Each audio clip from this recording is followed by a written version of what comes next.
So tonight I want to talk about Signalgate and what a colossal fuck up this is in terms of our national security. So I used to serve as the chairman of the House Intelligence Committee. When I traveled overseas, first of all, I didn't bring my personal electronics with me. I brought a burner phone, and even then I was told, don't email, don't text anything of national security importance or significance. Certainly never text anything anywhere that's classified, but never even talk about anything you don't want foreign eyes to see. Because the operating presumption when you're overseas is that anyone can hack into it. So what happened here is you had the top officials in the administration, from the vice president to the head of the CIA, John Ratcliffe, to the head of the intelligence community, Tulsi Gabbard. You had Mike Walls, the national security advisor. You had Pete Hegseth, the defense secretary. You had Steve Witkoff, the envoy to Russia, the Middle East envoy, and others on this group chat talking about imminent military war plans, imminent military strikes in Yemen, imminent plans that could have put pilots in danger if they had been revealed. It could have put the entire operation at risk.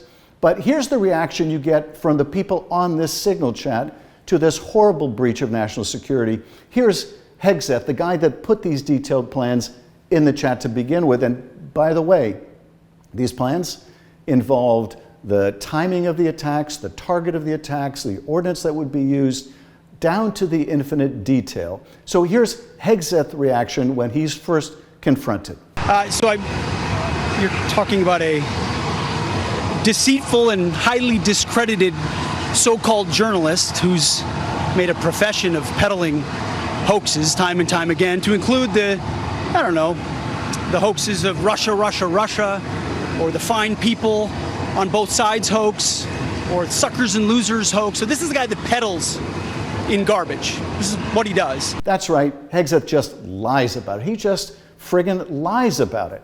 That is, of course, the go-to response for the Trump people. But let's look at John Ratcliffe. John Ratcliffe, the head of the CIA, supposedly vigorously protecting our national secrets. Here's his reaction in a hearing today. Director Ratcliffe, this was a huge mistake, correct? No. So this disaster, in his view, is no big deal. So how did we find out about this to begin with? We found out about it because included in this chat was a journalist who was included apparently by accident. His name is Jeffrey Goldberg. He's the senior editor at The Atlantic magazine. So he's in this chat and he starts receiving these messages from these top administration officials, and he's in utter disbelief because he can't imagine that people at that high levels of government would be so stupid, so reckless with national secrets. In fact, his reaction is, well, it's a bit like this. The raw intelligence. I'm not touching this. I want this out of here. Just throw it out? No, you can't do that. You should put up a note in the ladies' locker room. Put up a note? Highly classified shit found? Signals intelligence shit? CIA shit? Hello? Did anybody lose their secret CIA shit? I don't think so. So he can't imagine whether he's being set up. Jeffrey Goldberg can't imagine, are they setting me up? Is this a whole thing, a hoax? What's going on here? But no, it wasn't a setup. It was a colossal fuck up is what it was. And so he's included, he gets this information. You know, to his credit, he doesn't disclose all of it. He wants to make sure that some of the people on that, including an intelligence official who has not been named, and I hope they won't be named, isn't burned by the reckless action of the people on this text chat.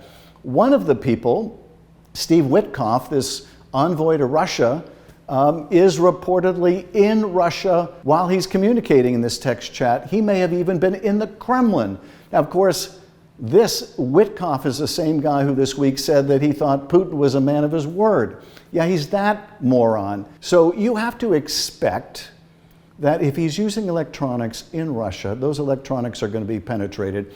That has to be the operating assumption. So everybody on that chat is compromised or potentially compromised. All the information in that chat is compromised or potentially compromised. That's just how reckless this whole escapade is.